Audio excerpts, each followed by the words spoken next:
Bom dia, queridos irmãos e irmãs. Fico muito feliz de poder estar com os irmãos nesse período do Carnaval. Agradeço a Deus, agradeço ao pastor Diogo pelo convite feito e poder rever o pastor Diogo, Valena, uma alegria muito grande para nós. Honrar essa cidade, conhecê-la melhor também, essa linda cidade de Palmas, e compartilhar com a igreja a respeito desse tema tão importante relacionado à vida moderna e à espiritualidade cristã.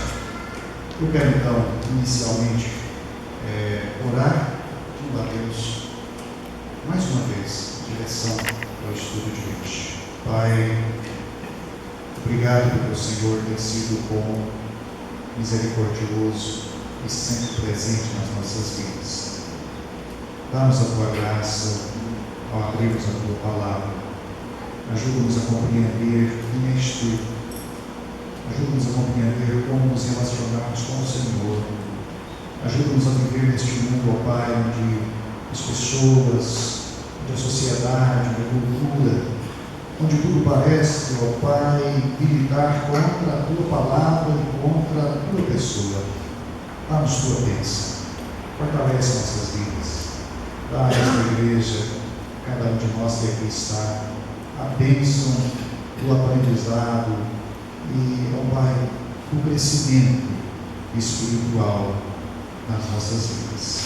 Em nome de Jesus. Amém. Hoje nós vamos então primeiro capítulo de Hebreus.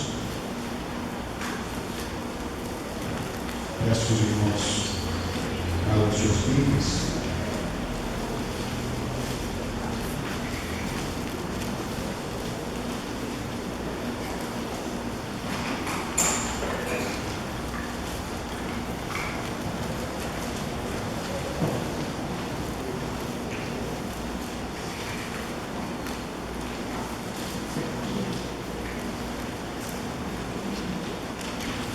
Primeiro capítulo de Hebreus.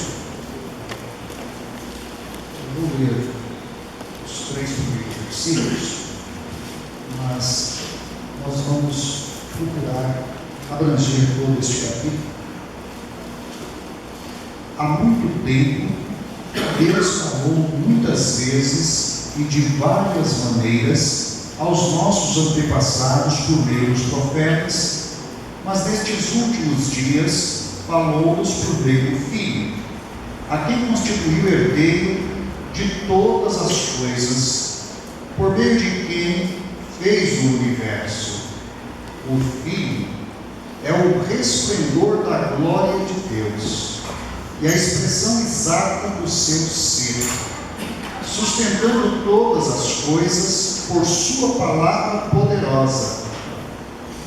Depois de ter realizado a purificação dos pecados, ele se assentou à direita da majestade nas alturas. Amém. Amém.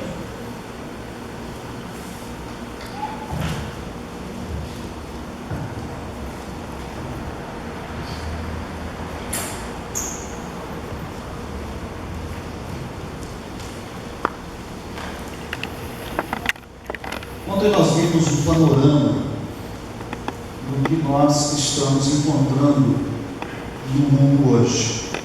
Um mundo que muitos consideram pelo termo de pós-moderno, termo modernidade líquida, hipermodernidade. Quer dizer, há vários nomes aí na literatura para designar esse período novo, diferente, às vezes estranho, que nós estamos atravessando. Ontem nós vimos então que há duas forças potentes formatando esta realidade cultural, social e humana que nós vivemos. O processo de globalização e, junto com este processo de globalização, a ética da pós-modernidade. E como essas duas forças então elas revolucionaram o mundo e uma das coisas que nós enfatizamos ontem, empobreceu a vida espiritual e de tal maneira impregnou já as nossas igrejas, que parece que nós estamos mais ou menos na condição dos hebreus daqueles dias da nossa epístola, experimentando uma regressão espiritual, uma regressão na nossa vida cristã, de tal maneira que parece que hoje as igrejas, de uma forma geral, elas não estão mais dispostas a ouvir a palavra. Nós temos muitos manipuladores da palavra, mas muito poucos os ouvintes da palavra. Parece que faz parte desse mundo globalizado e pós-moderno, onde a manipulação que a sociedade alcançou na produção de bens e na produção das coisas que nós desfrutamos, e resolveu fazer isso também na religião. A religião se tornou também um palco de manipulação das escrituras e de mercantilização dos bens espirituais e dos nossos conceitos e das nossas vivências espirituais, de tal maneira que nós somos dominados por uma teologia da prosperidade, por este avanço tremendo do neopentecostalismo, que parece até certo ponto ser outro cristianismo, não aquele dos apóstolos, não aquele de Jesus, mas um outro tipo de coisa. Então nós precisamos reagir, nós precisamos de ter posição firmada, nós precisamos de ser firmes na fé, nós precisamos de nos definir, usando o termo da modernidade líquida, né? Nós não podemos ser um líquido que se ajusta a qualquer forma, a qualquer vasilhame. Nós temos que ser muito mais que isso. Então, o objetivo nosso é mostrar como que nós podemos tomar a Epístola aos Hebreus como base para afirmarmos as nossas convicções e definirmos a nossa vida espiritual. Eu gostaria inicialmente de fazer umas considerações a respeito da Epístola aos Hebreus em si. É uma epístola diferente de todas as outras. Junto com a Epístola de Romanos, sem dúvida alguma, ela é a mais teológica, de mais difícil interpretação e na verdade, eu não diria de difícil interpretação, mas ela é tão direta naquilo que ela diz, ela é tão expressiva naquilo que ela apresenta a respeito de Deus, da obra de Jesus Cristo e de toda a nossa vida cristã, que ela se torna muito densa. Parece que cada palavra dela tem uma lição, tem um ponto importante para a nossa vida espiritual. Qual era o contexto dessa epístola aos Hebreus, né? Quando foi escrita? Quem foi que escreveu essa epístola aos Hebreus? Qual era a condição da igreja para a qual esta epístola foi destinada? Então nós temos muitas perguntas a respeito desta epístola, que às vezes a gente nem tem resposta para todas elas. Por exemplo, a questão da autoria. A igreja acostumou a atribuir a autoria desta parte da Escritura ao apóstolo Paulo, mas ele não assina esta epístola. Ela tem começo bastante diferente daqueles outros começos das demais cartas de Paulo. Paulo era muito diplomático e muito, não sei se diplomático é a palavra certa, mas ele era assim muito coloquial. Ele começava com uma saudação, ele mandava abraço, ele recomendava, ele dava notícias pessoais, etc. Essa epístola, ela começa de modo muito parecido com o Gênesis, com o Evangelho de Marcos, com o Evangelho de João. Sabe, aquela coisa que já começa fazendo afirmações poderosas, contundentes, definitivas. Então essa epístola ela tem esta característica. Ela é chamada Epístola aos Hebreus. foi escrita, portanto, dos cristãos em geral, certamente que ela tem uma mensagem para toda a cristandade, para todas as igrejas, uma mensagem muito poderosa para todo mundo, mas ela foi destinada a um grupo específico. Não foi para os gregos, não foi para os latinos, foi para os hebreus, os descendentes de Abraão. Qual a necessidade de escrever aos hebreus? Já não havia coisa suficiente, não é? Para esclarecer os hebreus a respeito da vida de Jesus, cumprimento das profecias em torno de Jesus, etc, etc. Já não tinha o livro da lei de Moisés, os profetas, os salmos, etc. Sem dúvida, o povo hebreu foi um povo, segundo o apóstolo Paulo, quando responde qual é a importância então do povo hebreu, ele diz: bom, uma das maiores importâncias do nosso povo foi que este foi o povo depositário da revelação, dos oráculos do Senhor. Isto é ponto pacífico. Deus jamais vai abandonar o seu povo, nunca abandonou. Os hebreus não foram descartados da salvação. Prova é esta carta dirigida aos hebreus. O que foi encerrado foi a antiga aliança.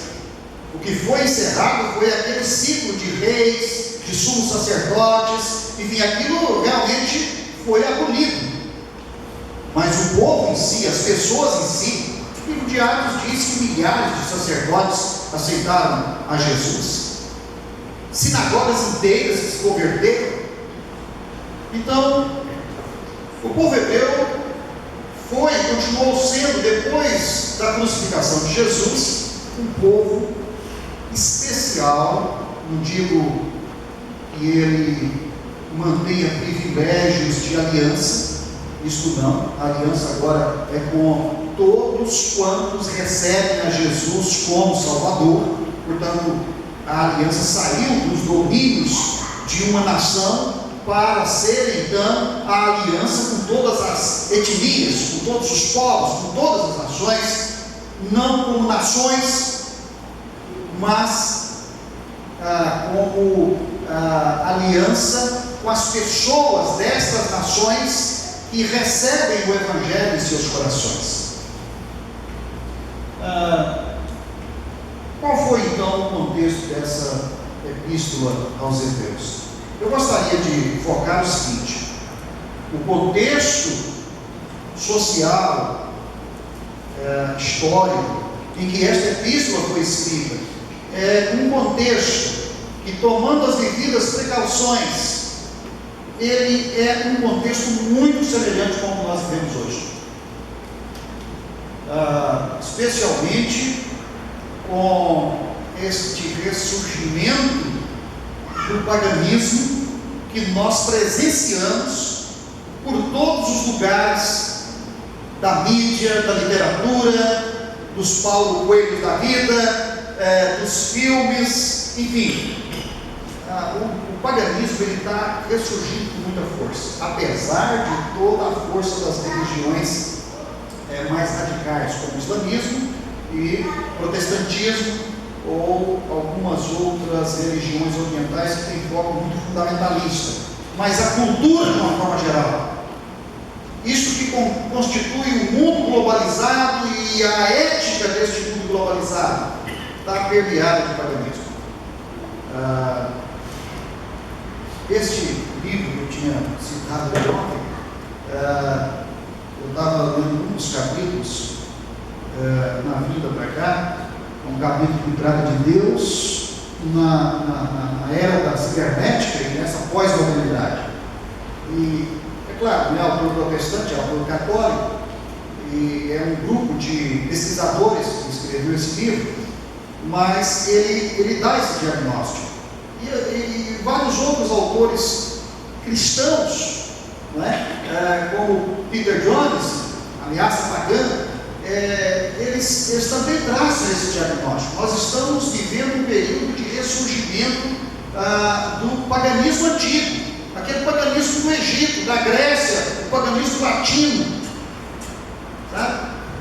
Isso, pela mídia, então vai ocupando os espaços, vai formando as consciências, vai construindo as identidades. O que aconteceu então com o povo hebreu? Nós podemos voltar aí aos dias da crucificação de Jesus. O povo hebreu estava basicamente ali na história dos evangelhos e do Novo Testamento, concentrado na Palestina. A cidade principal era Jerusalém. O local de culto e a espiritualidade daquele povo estava em função do templo, não é? E ao redor do mundo eles estavam também espalhados através das sinagogas. O que acontece é que neste período posterior à crucificação de Jesus, a situação política, cultural, ela foi então se intensificando, e o povo judeu, os hebreus, eles começaram a ensaiar movimentos de contestação ao Império Romano, até o ponto em que então o Império Romano decidiu destruir toda aquela comunidade judaica, destruir as cidades, especialmente Jerusalém, confiscar bens e destruir. Então, no ano 70, a Palestina foi invadida, as cidades principais foram destruídas, Jerusalém caiu, destruíram completamente o templo de Jerusalém, que tinha sido construído por Herodes, considerado uma das maravilhas do mundo antigo. Os discípulos ficaram encantados quando apresentaram para Jesus aquele templo, né, todo no mármore branco, né? E Jesus disse: olha, não vai ficar aqui pedra sobre pedra que não seja derribada. Então, aquela cidade era um encanto para os judeus, para os hebreus, né? A vida deles estava em função daquilo. Mas no ano 70, olha, foi uma das coisas, a história não conta nos livros o que aconteceu com o povo no cerco de Jerusalém. As condições em que aquilo aconteceu, a fome que eles passaram, as necessidades mais tremendas que eles experimentaram, cercaram a cidade de tal maneira que deixaram eles ali para morrer sem comida e sem bebida. Há histórias pela necessidade de comer carne humana. Enfim, o fato é que os hebreus foram para aquilo que a história diz, a dispersão, a diáspora judaica. Nós tivemos uma dispersão inicial, mas mais por conta dos cristãos, perseguição movida por Paulo, por exemplo, e todo o sistema judaico da época. Os cristãos foram dispersos, né? O evangelho chegou a Antioquia, e aí então, a partir daquela primeira dispersão, que foi mais de cristãos judeus, não de cristãos gregos, o evangelho se espalhou por mão de cristãos hebreus. Os que fugiram de Jerusalém por causa das perseguições não eram gregos, não eram latinos, eram hebreus. E o evangelho se espalhou. Depois dessa segunda dispersão em massa, maciça, dos sobreviventes, profetizada por Jesus já em Mateus 24, né? Marcos 13, quem estiver no campo não volta, dali mesmo fuja, porque a queda vai ser uma queda definitiva, destruidora, de muito sofrimento. Então tudo isso foi profetizado por Jesus no discurso escatológico. Então essa é a dispersão total. Os judeus só vão se reunir agora no século XX, 48, guerra do Estado de Israel. O que nós temos então é uma dispersão. O que aconteceu? Aconteceu a destruição do referencial espiritual dos hebreus. O templo, o culto, os sacrifícios, o sistema sacerdotal, as festas. Veja o que é o impacto que isso gerou, produziu na vida das famílias, na organização daquele povo, da organização política, jurídica, as propriedades que foram todas confiscadas, e os hebreus tiveram então que sair das terras que eram deles, ocupadas agora então totalmente pelos romanos. Portanto, essa destruição de tudo que era a vida deste povo hebreu,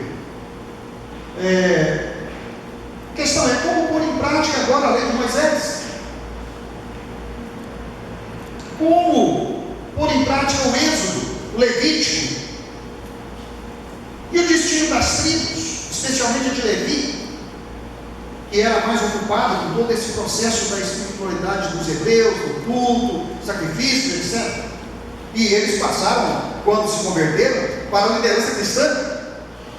Quando Paulo reclama dos judaizantes, ele reclama com razão, porque toda essa liderança convertida, e a maior parte, uma boa parte de levitas, sacerdotes, escribas, etc., eles queriam enquadrar os gentios dentro da lei, dos rituais cerimonialísticos da lei de Moisés. Não abriu mão. Muito bem. O mundo dos hebreus foi mais uma vez destruído. Mais uma vez. Agora eles não vão para o cativeiro. Agora eles são realmente espalhados por todos os cantos da terra. Cada um vai para um canto buscar a sua sobrevivência. Talvez seja a nação que tenha mais pessoas espalhadas por todos os países da terra. Até na África. Mas tem judeu negro? Sim. A Etiópia, por exemplo. Muito bem. Como viver em um mundo pós-judaísmo? Como viver em um mundo pós-Jerusalém? Como viver na pós-Canaã? No meio de um mundo pagão, mundo grego-latino, o Império Romano. Era tão pagão que o imperador se considerava divindade. E é impressionante, quando a gente lê a história de Apolo, de Priscila e Áquila, não é? Eles moravam em Roma. E então, naqueles dias, Nero começou uma perseguição contra os judeus. Por quê? Porque eles não se enquadravam no sistema de culto do Império Romano. E houve uma perseguição em cima dos judeus. E Paulo encontra com eles, né? Na retirada deles de Roma. E Priscila e Áquila, casal muito culto, e se tornaram líderes da igreja, junto com todo o grupo paulino.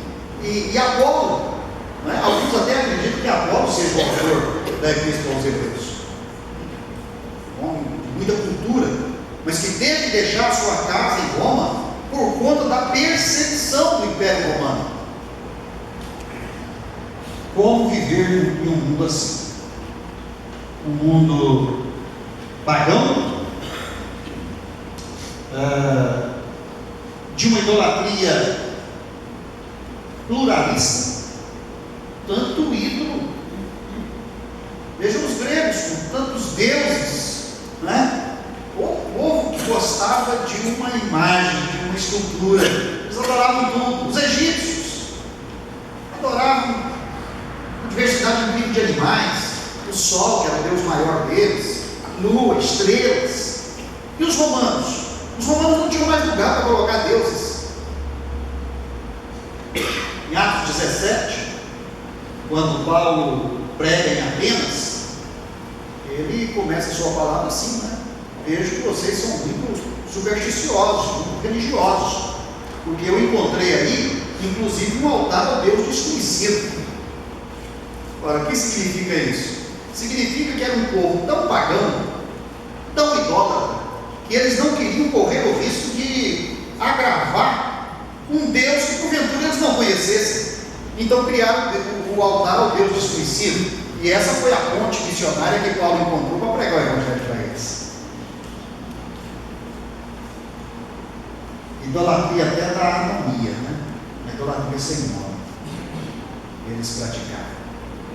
Deus desconhecido, Deus sem nome. A questão que Deus vai abordar agora, então, é esta. Essa epístola ela é dirigida a uma comunidade de crentes hebreus que tinham passado por todo esse processo. É interessante como a epístola ela vai descrever, inclusive, o sistema de sacrifícios. Ela descreve o tabernáculo. A melhor fonte para entender como era o tabernáculo do templo é Hebreus, porque ele traz à memória toda a arquitetura do templo, do tabernáculo, a divisão do santo dos santos, a cortina, onde ficava a mesa da proposição, o altar, os candelabros, etc. Por que ele faz essa questão de trazer isso à memória? Porque simplesmente o povo não tinha mais acesso, porque o templo foi completamente destruído. Os mais jovens não sabiam como que era a experiência de entrar no templo, porque os pais não podiam ir lá com a criança para apresentar.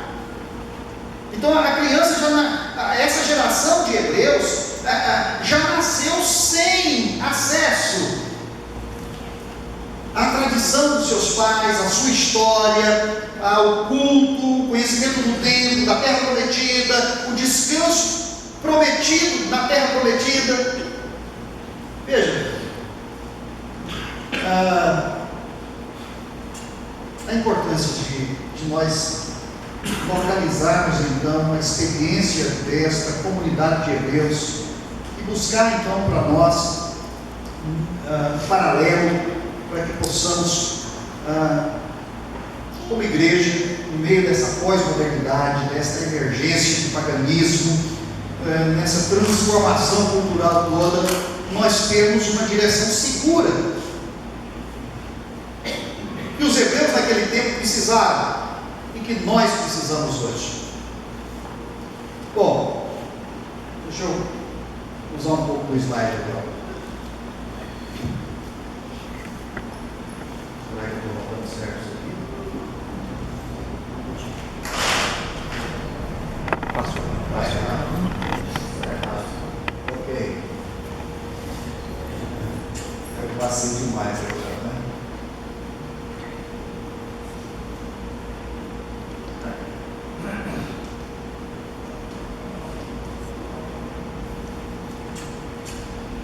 Acho que eu passei o slide faltando um lá.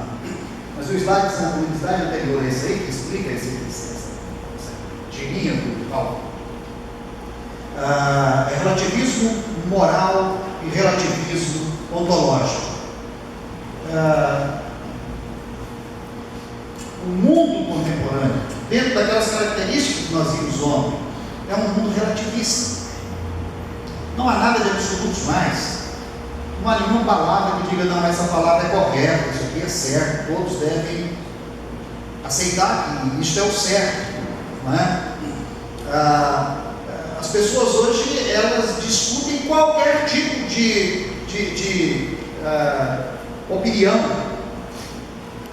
Não há mais aquela boa vontade das pessoas aceitarem aquilo que é a verdade. Não há a verdade, existem as verdades. E essas verdades, elas não são propriamente a expressão do mundo material. As verdades são expressão das opiniões, daquilo que é verdade para mim. A minha verdade é do tamanho da verdade do outro, ou seja, não há juiz entre nós. Essa é a condição da moralidade hoje. O relativismo moral. A ausência de padrão externo ao homem para conter o seu comportamento e para estabelecer os juízos de valor. O que é certo, o que é errado, o que é bom, o que é ruim. Para todos. Não é o que é bom e ruim para mim. As pessoas dizem, bom, o que é bom para você não é bom para mim. Em um certo sentido, está certo. Mas você não pode estender isto até o ponto em que admita que não há o bem, que não há o mal, que não há o certo, que não há o errado. Isto é o mundo contemporâneo. A dificuldade que os pais têm para educar os filhos, a dificuldade que o professor tem na sala de aula. E os casamentos, então? Os casamentos pós-modernos, né? Onde entra numa situação tal em que não há possibilidade de encontrar uma noção de certo e errado dentro de casa. O pai vai ensinar uma coisa, a mãe já diz: não, essa é a sua opinião, a minha é diferente. E a criança fica ali perdida no meio daquilo. Além do relativismo moral, o relativismo que a gente chama de ontológico, que seria a ausência de uma crença básica na vida celestial. O ser, hoje, é o que existe em sua individualidade, singularidade. O que é o ser? O ser é cada coisa que existe, sou eu, é você. Bom, e é só isso. Se queremos questionar e dizer: bom, mas isso tem uma origem, há um padrão aqui, vamos dizer, há um manual do proprietário aqui, manual de fábrica, por exemplo. As pessoas dizem: não tem manual de fábrica, cada um cuida de si, nasceu por si e cuida de si. Olha, a gente fica assim uma crença básica. A perspectiva do mundo celestial, para nós, segundo as Escrituras, nós os crentes em Cristo Jesus, é na verdade o que define as nossas vidas. E lá está, na verdade, a identidade e o futuro de cada um de nós. O mundo não está mais interessado nesse tipo de verdade, né? Então, é daí a dificuldade que nós temos para vivermos no meio dessa cultura hoje. E vivermos de tal maneira que saibamos dar resposta a isso. O apóstolo Pedro diz que nós temos que estar preparados para responder a qualquer um que nos pergunte a respeito da esperança que há em nós.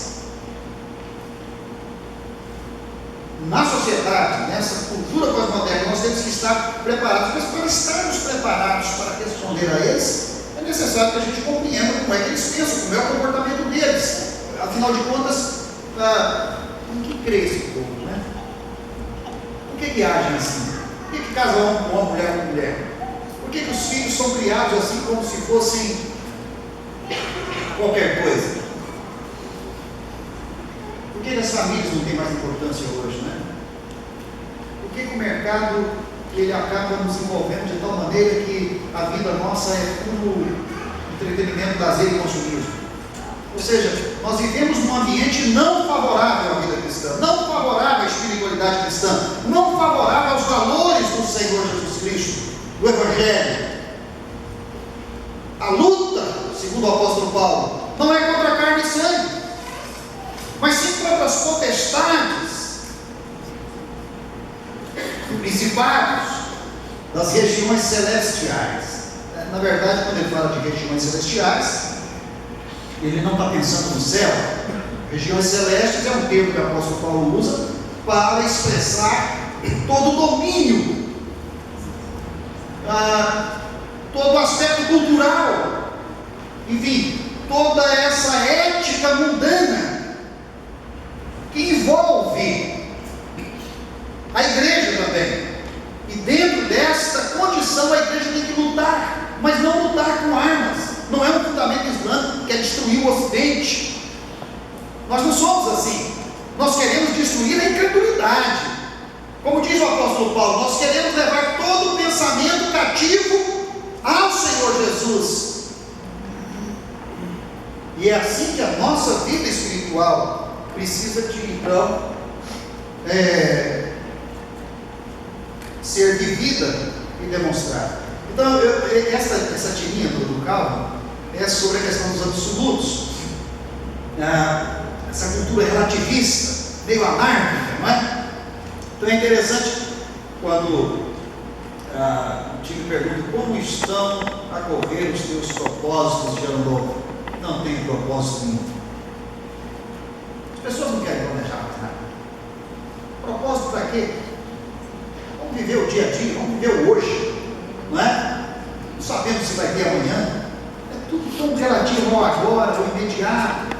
Sabes, para nos podermos aperfeiçoar, temos que ter uma ideia do que é certo. E isso implica em ter certos valores, Calvin dizendo. Mas, tanto quanto sabemos, aí vem a ética e a filosofia pós-moderna, os valores são relativos. Cada sistema de crenças é igualmente válido e devemos tolerar a diversidade.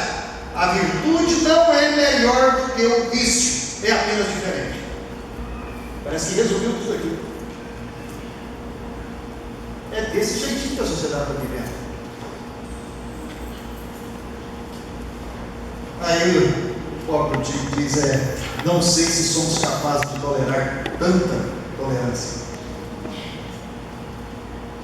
E o Calvin diz: recuso-me a ser vitimado por noções de comportamento virtuoso. Ou seja, eu não quero me comprometer com valores. Não quero me escravizar a valores.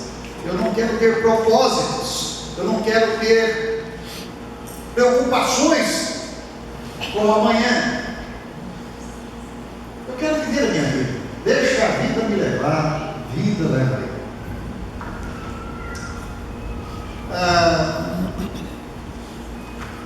Novamente os slides matando aqui, viu? Mas eu quero apresentar esse escritor cristão, conhecido já certamente de muitos, o Francis Schaeffer. Francis Schaeffer foi o escritor cristão do século XX que mais estudou a questão das cosmovisões e dessa mudança de comportamento, mudança filosófica e cultural, por que passou o Ocidente, especialmente em função de Hollywood. Ele era um estudioso dos filmes de Hollywood. E ele procurava entender como é que esta pós-modernidade, então, toma a sua dimensão, a sua feição, como é que ela se caracteriza. E tem um livro interessante chamado A Morte da Razão. Onde a razão morre, tudo cai junto. Aí cada um faz o que quer. Porque até o iluminismo, a razão tinha que ser o árbitro. Eles tiraram Deus e colocaram a razão. E agora, a pós-modernidade tirou a razão, colocou o irracional. Depois que Freud inventou o inconsciente, então todo comportamento tem uma explicação não racional e que a gente tem simplesmente que aceitar. É o jeito da pessoa, é a maneira dela ser, e tal. Fica difícil ser crente, fica difícil pregar o Evangelho, fica difícil explicar para essa pessoa que a Bíblia é a palavra de Deus. Não é verdade? Mas nós temos que encontrar um caminho.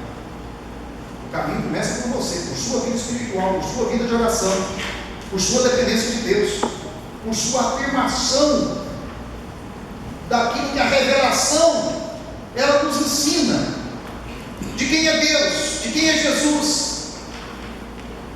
Muito bem, o Francis Schaeffer, então, ele nesse discurso na Universidade de Notre Dame, abril de 81, ele diz: o cristianismo não é uma série de verdades no plural, mas é a verdade escrita com V maiúsculo.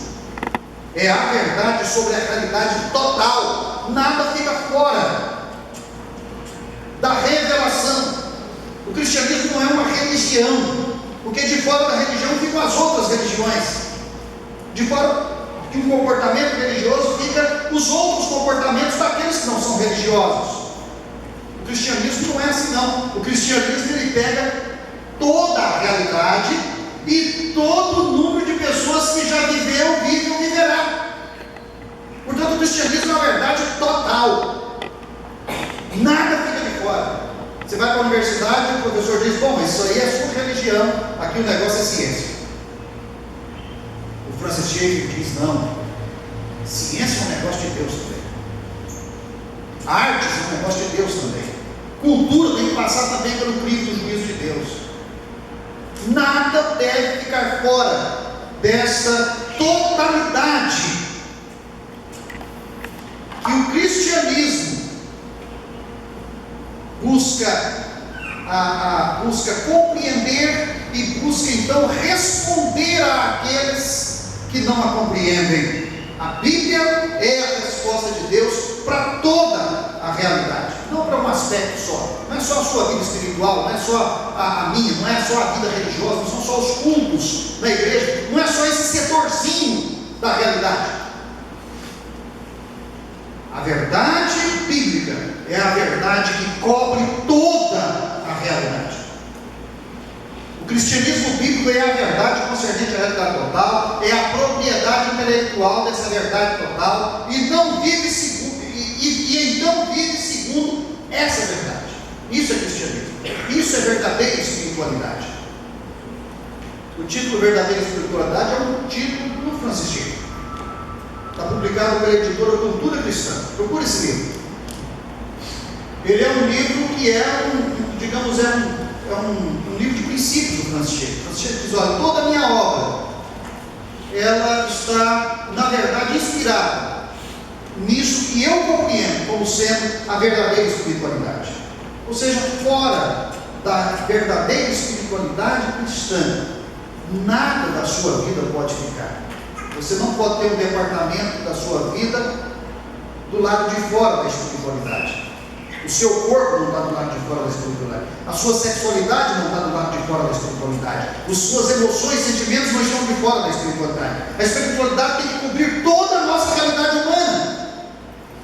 Ou então, não somos verdadeiramente espirituais. Bom, deixa eu ver se eu... Acho que eu vou parar por aqui, porque senão nós vamos adiantar muito. Eu nem fiz a exposição do capítulo 1, mas eu não quero pensar os irmãos, eu vou fazendo isso nessas próximas palestras. Que Deus nos abençoe, nos ajude a entender isso e nós possamos aproveitar da revelação o máximo que a nossa capacidade de fé, como diz o apóstolo Paulo, nós não devemos conhecer além da nossa fé. Todo o nosso conhecimento tem que estar subordinado à nossa capacidade de crer. É aí onde muitos erram, né?